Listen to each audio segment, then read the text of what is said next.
शुभ अपराह्न प्यारे विद्यार्थियों, मैं आपकी हिंदी अध्यापिका मीना फोगाट आज फिर आपके सामने एक नए अध्याय के साथ प्रस्तुत हूँ।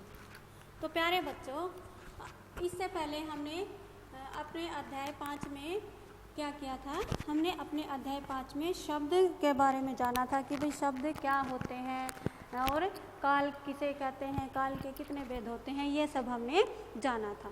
और अभी हम करेंगे अनेकार्थी शब्द, और आज हम करने वाले हैं अपने अनेकार्थी शब्द क्या होते हैं, किसे कहते हैं और अव्यय शब्द क्या होते हैं। ठीक है, तो आज हम क्या जानेंगे कि भी अनेकार्थी शब्द या अव्यय शब्द हमारे क्या होते हैं। अनेकार्थी शब्द, अनेकार्थी शब्द ऐसे शब्द जिनके एक से अधिक भिन्न भिन्न अर्थ होते हैं, जिनके एक से अधिक भिन्न भिन्न अर्थ होते हैं, उन्हें हम क्या कहते हैं? अनेकार्थी शब्द कहते हैं। ठीक है, उन्हें हम क्या कहते हैं? अनेकार्थी शब्द कहते हैं। ओके, यानी कि ऐसे शब्द जिनके एक से अधिक भिन्न भिन्न अर्थ निकले। भिन्न भिन्न यानी कि अलग अलग। भिन्न भिन्न क्या होता है? अलग अलग अर्थ निकलते हैं, उन्हें हम क्या कहते हैं? अनेकार्थी शब्द कहते हैं। अनेकार्थी, अनेक अर्थ देने वाले, वो क्या होते हैं? हमारे अनेक अर्थ देने वाले शब्द। जैसे हमने लिखा है मित्र, मित्र का अन्य अर्थ क्या हो सकता है? दोस्त हो सकता है, सूर्य हो सकता है, वरुण हो सकता है। ठीक है, अनेकार्थी शब्द क्या होंगे? जिनके एक से अधिक अर्थ निकले। जैसे हमने क्या किया? मित्र किया, दोस्त किया, सूर्य किया, वरुण किया। इसके पश्चात हमने क्या? रंग, रंग यानी कि रंग के कौन से अनेक अर्थ हो सकते हैं? वर्ण हो सकता है, रंगत हो सकता है, शोभा हो सकता है। कौन कौन से हो सकते हैं? रंग के हम कर सकते हैं वर्ण, सरंगत, शोभा। क्या कर सकते हैं हम? वर्ण कर लिया हमने, रंगत कर लिया, शोभा कर लिया। ठीक है, इसके पश्चात हमने जैसे देखा अंबर। अंबर क्या होता है? हम उसको वस्त्र भी कह सकते हैं, आकाश भी कह सकते हैं, बादल भी कह सकते हैं। ठीक है, उसको हम क्या कह सकते हैं? रंगत कह सकते हैं, बादल कह सकते हैं। इसके पश्चात हमारा है पद। पद यानी कि पैर, स्थान या छंद। पैर, स्थान या छंद। लेकिन देखो बेटा, अनेकार्थी शब्द और पर्यायवाची शब्द आप लोग शायद एक ही मानते होंगे। अनेकार्थी शब्द या पर्यायवाची शब्द जो कि अलग अलग है। पर्याय, पर्याय यानी कि इसका मतलब ये नहीं है कि भी समान अर्थ देने वाले। एक ही शब्द होता है, इसमें क्या होता है बेटी? भाई एक शब्द होता है जो क्या देता है? समान अर्थ देता है, यानी कि एक ही अर्थ देता है। पूरा शब्द यानी कि जितने भी हम शब्द उसमें प्रयोग करते हैं वो क्या करते हैं? एक ही अर्थ देते हैं। जैसे मैं कह दूं कि भाई जैसे हमारा हो गया आँख, आँख को हम क्या कहेंगे? नेत्र, नयन, चक्षु। यानी कि ये सब हम किसके लिए प्रयोग कर सकते हैं? आँख के लिए ही हम इनका प्रयोग कर सकते हैं। लेकिन पर्यायवाची लेकिन अनेकार्थी में क्या होता है? अनेकार्थी में जैसे ये शब्द है मित्र, और मित्र को हम अर्थ में क्या प्रयोग कर सकते हैं? दोस्त भी प्रयोग कर सकते हैं, सूर्य भी प्रयोग कर सकते हैं। लेकिन क्या मित्र कोई सूर्य थोड़ी ना होता है? मित्र के पर्यायवाची क्या होंगे फिर? जैसे मित्र हमारा आ गया तो उसके पर्यायवाची अलग होंगे। अनेकार्थी चीज अलग होती है, पर्यायवाची अलग होता है। ठीक है, तो जैसे मित्र का हम पर्यायवाची यदि बनाते हैं तो क्या बनते हैं? मित्र के बनेंगे हमारे जैसे दोस्त हो गया, सखा हो गया। ठीक है, तो ये क्या होंगे? हमारे पर्यायवाची। मित्र, दोस्त है, सखा है, ये सब हमारे क्या है? पर्यायवाची हैं। लेकिन जैसे हमने किया था आँख, नेत्र है, नयन है, चक्षु है, ये सब क्या है? हमारे पर्यायवाची शब्द हैं। और हमने ये क्या किए हैं? हमारे अनेकार्थी शब्द किए। अनेकार्थी शब्द क्या होते हैं? अनेकार्थी शब्द होते हैं जो शब्द एक से अधिक भिन्न भिन्न अर्थ देते हो, वो हम क्या होंगे? हमारे अनेकार्थी शब्द होते हैं। लेकिन पर्यायवाची क्या कहते हैं? किसी शब्द का समान अर्थ देने वाले शब्द। समान अर्थ देने वाले यानी कि एक जैसा अर्थ देने वाले शब्द क्या होते हैं? हमारे पर्यायवाची शब्द होते हैं। जैसे हमने किया गुरु।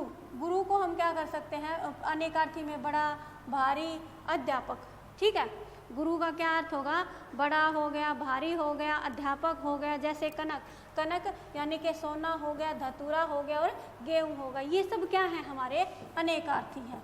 ये क्या है अनेकार्थी, ठीक है, ये हो गए हमारे अनेकार्थी। इसके साथ साथ जैसे हमने कर दिया, आगे देखो जैसे मैंने लिख दिया अर्थ, अर्थ का क्या होता है, मतलब भी होता है और धन भी होता है। अब देखो जैसे मैंने वाक्य में प्रयोग करके आप लोगों को समझाया है, मैं आपकी बात का अर्थ नहीं समझा यानी कि मतलब नहीं समझा, मैं आपकी बात का अर्थ नहीं समझा का मतलब क्या है यहाँ पर कि भाई मैं आपकी बात का मतलब नहीं समझा। फिर क्या है, मुझे मेहनत करके अर्थ प्राप्त करना है, अर्थ प्राप्त करना है यानी कि मुझे क्या प्राप्त करना है भाई, धन प्राप्त करना है।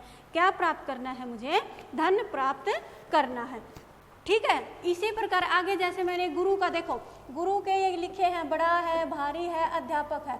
जैसे गुरु, अध्यापक और बड़ा मैंने इसका वाक्य में प्रयोग करके भी आप लोगों को समझाया है कैसे कि भाई आपके गुरु का क्या नाम है, वो किसके लिए आया, यहाँ पर अध्यापक के लिए आया। किसके लिए आया, अध्यापक के लिए। तुम्हारे गुरु भाई कौन है, गुरु भाई कौन है यानी कि यहाँ पर बड़े भाई, गुरु बड़ा, गुरु के लिए क्या आया है यहाँ पर, गुरु यानी कि बड़ा, और यहाँ गुरु क्या था हमारा अध्यापक, ठीक है।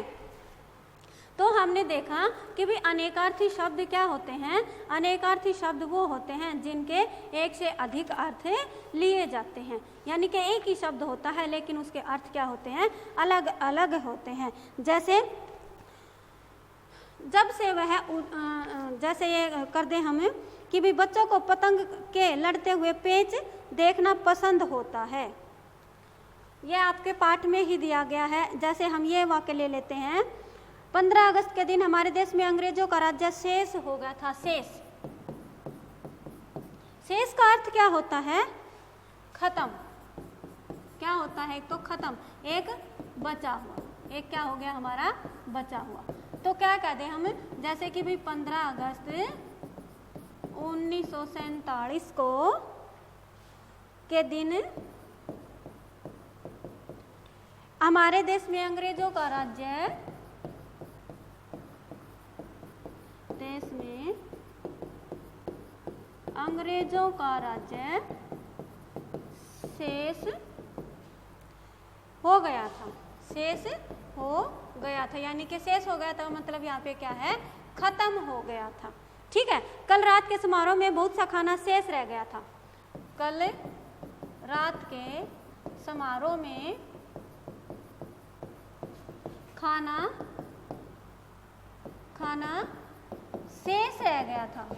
शेष रह गया था का मतलब क्या है, यहाँ पर बच गया था। क्या हो गया था भाई, बच गया था, ठीक है। तो हमने क्या पढ़ा कि भाई अनेकार्थी शब्द क्या होते हैं और उनको हम वाक्य में कैसे प्रयोग कर सकते हैं। अनेकार्थी शब्द ऐसे शब्द होते हैं, ऐसे शब्द जिनके एक से अधिक भिन्न भिन्न अर्थ होते हों, उन्हें हम क्या कहते हैं, अनेकार्थी शब्द कहते हैं। फिर ये आपके इसमें किताब में कुछ शब्द दिए गए हैं जिनका हमें क्या करना है, वाक्य में प्रयोग करना है। जैसे अर्थ है, अक्षर है, काल है, कर है, फल है और बाल, ये मैंने आप लोगों को PDF में बनाकर दे दिए हैं, तो आप वहाँ से कर सकते हैं, ठीक है। इसके पश्चात हमारा आता है, इसके पश्चात है हमारा अव्यय या अविकारी शब्द। अव्यय या अविकारी शब्द क्या होते हैं, अव्यय, अव्यय क्या होते हैं, जिन शब्दों में लिंग, वचन, पुरुष, काल और लिंग, वचन, पुरुष, काल इत्यादि के कारण कोई परिवर्तन नहीं होता, यानी कि तो प्यारे बच्चों क्या होता है अव्यय, जिन शब्दों में लिंग, वचन, पुरुष, काल आदि के कारण कोई परिवर्तन नहीं होता, उन्हें हम क्या कहते हैं, अविकारी शब्द कहते हैं। उन्हें हम क्या कहेंगे, अविकारी शब्द कहेंगे। जैसे मैंने नीचे लिखे हैं, बहुत सारे शब्द लिखे हैं, जैसे जब, तब, कब, इधर, उधर, किंतु, के, बाहर, ताकि, धीरे धीरे, तेज, पास, निकट है, ऊपर, तक, भर, कितना, पर्याप्त, काफी इत्यादि। यानी कि ये बहुत से शब्द हैं जो क्या है हमारे अव्यय शब्द हैं या अविकारी शब्द होते हैं। यानी कि शब्द हमारे कितने प्रकार के हो गए, प्रयोग के आधार पर शब्द हमारे 2 प्रकार के हो गए। एक होता है हमारा विकारी शब्द और दूसरा होता है हमारा अविकारी शब्द। विकारी शब्द क्या होते हैं? विकारी शब्द वो होते हैं बेटा जो लिंग के कारण, लिंग यानी कि पुल्लिंग और स्त्रीलिंग के कारण, वचन यानी कि एक वचन और बहुवचन के कारण, पुरुष यानी कि कौन सा पुरुष है, प्रथम पुरुष है, मध्यम पुरुष है, उत्तम पुरुष है, या फिर कौन सा काल चल रहा है, उनके कारण परिवर्तन हो जाता है, तो वो कौन से होते हैं? हमारे विकारी शब्द होते हैं। और जो इन सब के कारण परिवर्तित नहीं होते यानी कि जिनमें कोई बदलाव नहीं आता, वो हमारे क्या होते हैं बेटा? अविकारी शब्द होते हैं। ठीक है, इतना आया समझ में? तो क्या होता है अविकारी? जिनमें लिंग के कारण, वचन के कारण या पुरुष के कारण या फिर काल के कारण कोई भी परिवर्तन या कोई भी बदलाव नहीं आता है, उन्हें हम क्या कहते हैं? उन्हें हम कहते हैं अविकारी शब्द। ठीक है, और फिर हमने ये बहुत से क्या किए हैं? इनके उदाहरण किए हैं, जैसे कितना है, पर्याप्त है। अब मैंने जैसे वाक्य में प्रयोग करके बताया है, घोड़ा बहुत तेज दौड़ता है, तो अब घोड़े की क्या बता दिया है? घोड़े का बताया है कि भाई वो कितना दौड़ता है, बहुत तेज दौड़ता है। तो यहाँ पर बहुत क्या है? अविकारी शब्द। तेज भी क्या है? यहाँ पर अविकारी शब्द है। बहुत तेज, कितना, बहुत ज़्यादा, तो यह बहुत भी क्या है? यहाँ पर अविकारी शब्द है। कुछ कम खाया करो, कितना भाई?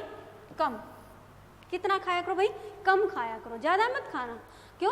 क्योंकि ज़्यादा खाएंगे तो हमें क्या होगा? डायबिटीज़ हो जाएगी, हमारा पेट मोटा हो जाएगा। क्योंकि आजकल हम वैसे भी घर पर रह रहे हैं और घर पर रहते हुए हम एक्सरसाइज वगैरह भी बहुत कम करते हैं, इसलिए हमें क्या करना है? हमें कम खाना है, लेकिन इतना कम भी नहीं खाना है कि हमें कमजोरी आ जाए।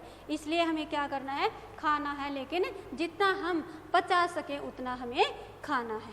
ठीक है, उसके आगे है हमारा, मैंने बहुत से अव्यय या अविकारी शब्द बेटा 5 होते हैं। अव्यय या अविकारी शब्द कितने होते हैं? यानी कि भेद उसके कितने होते हैं? 5 होते हैं। क्रिया विशेषण हो गया, क्रिया विशेषण, संबंध बोधक, समुच्चय बोधक, ये मैंने सारे आप लोगों को इकट्ठे उदाहरण बता दिए हैं। संबंध बोधक, समुच्चय बोधक, फिर आता है हमारा विस्मयादि बोधक।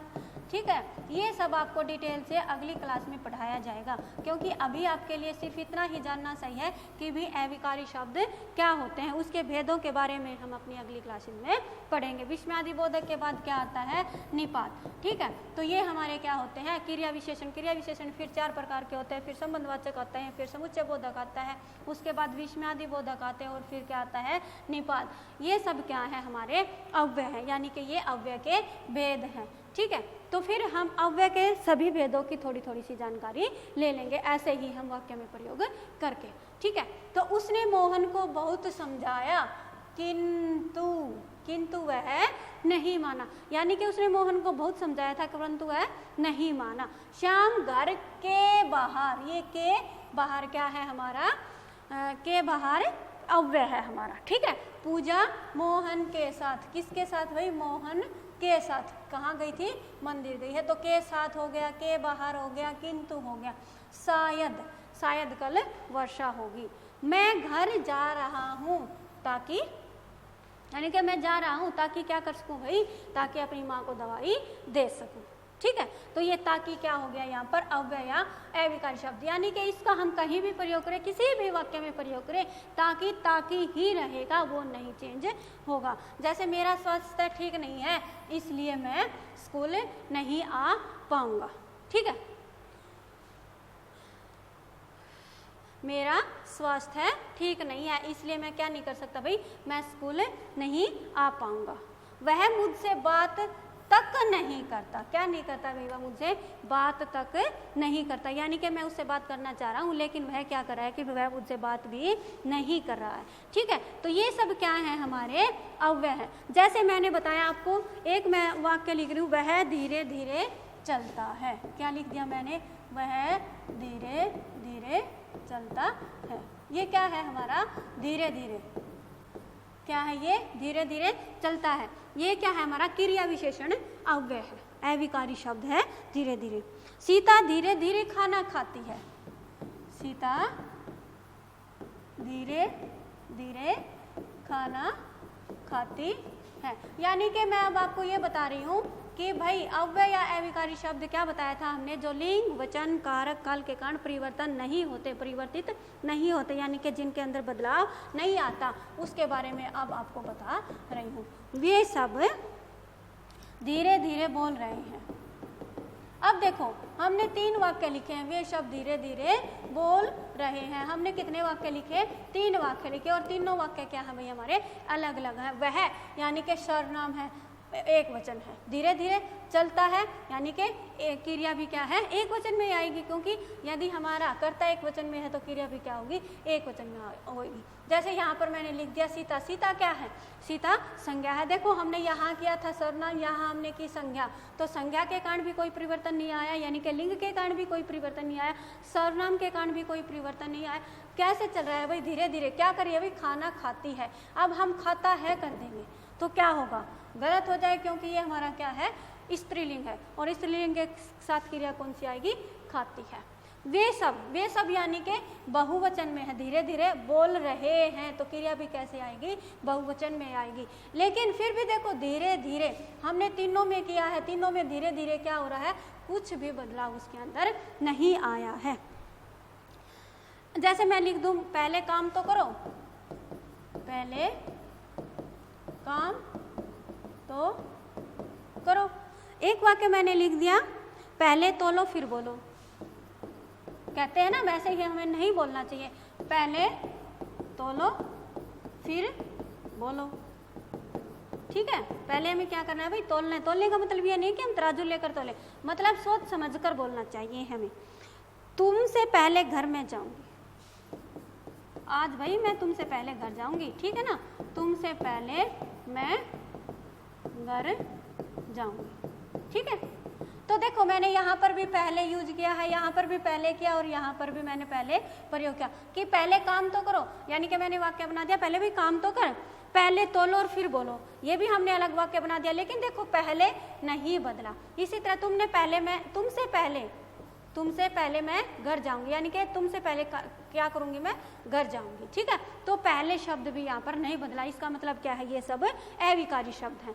तो प्यारे बच्चों, हमने आज क्या सीखा है कि भाई अविकारी शब्द क्या होते हैं, और उससे पहले हमने अनेकार्थी शब्द सीखे हैं कि भाई अनेकार्थी शब्द क्या होते हैं, अविकारी शब्द होते हैं। और अविकारी शब्दों का हमने वाक्य में प्रयोग करके भी सीख लिया है कि जिसमें लिंग के कारण, वचन के कारण, कारक के कारण या काल के कारण कोई भी परिवर्तन नहीं होता है, वो क्या होते हैं, हमारे अव्यय या अविकारी शब्द। यानी किसको हम अव्यय भी बोल सकते हैं, अव्यय ए प्लस व। अव्यय क्या हो गया हमारा, ए प्लस व यानी कि खर्च, ए जो नहीं होता, जो खर्च नहीं हो, यानी कि जो जैसा का जैसा रहे, जैसा था वैसा ही रहे, वो क्या होगा, अव्यय या अविकारी। अविकारी, विकार क्या होता है, विकार होता है परिवर्तन। विकार क्या होता है, विकार हो गया हमारा परिवर्तन, यानी कि जिसमें अपरिवर्तन हो, बदलाव हो, यानी कि कुछ भी बदलाव ना हो, वो हमारे क्या होंगे, अविकारी शब्द। तो प्यारे बच्चों, आज हमारी वीडियो यहीं पर ख़त्म होती है। यदि आपको फिर भी कोई समस्या आती है तो आप मुझे मेरे व्यक्तिगत नंबर पर संपर्क कर सकते हैं। धन्यवाद।